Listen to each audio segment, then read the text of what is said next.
Housing advocates say the province is missing opportunities to build affordable housing by letting Metrolinx sell off surplus land to developers with few strings attached. As Clara Pasieka reports, this includes land near the Danforth GO station. The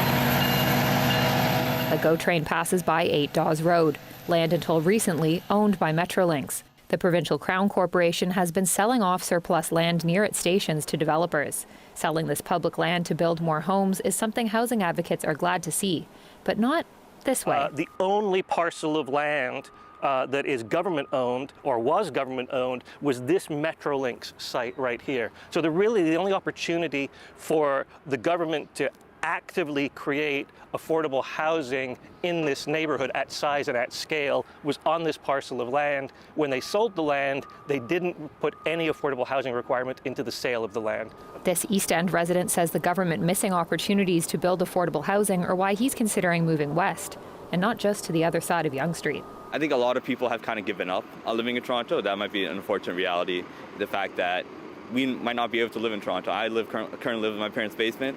If I'm going to get a place on my own, I can't even look at Ontario for affordable housing. I might be forced to move west to Alberta, Saskatchewan. That's like a big conversation we're having.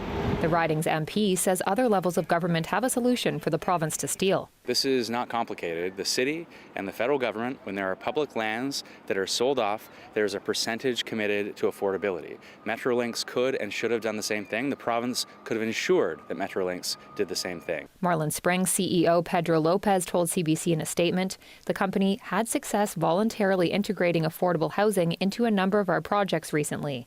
He says the company will be working with the city and community to make efforts to integrate community priorities into the project. So the station is right over here. But with Metrolinx expected to sell off more land as the Ontario line gets built, Richardson wants a process overhaul to bake in affordable housing guarantees. But it shouldn't be based on the goodwill of the individual developer. A spokesperson for the Minister of Transportation says the current process ensures that taxpayer dollars are respected. Clara Pasieka, CBC News, Toronto.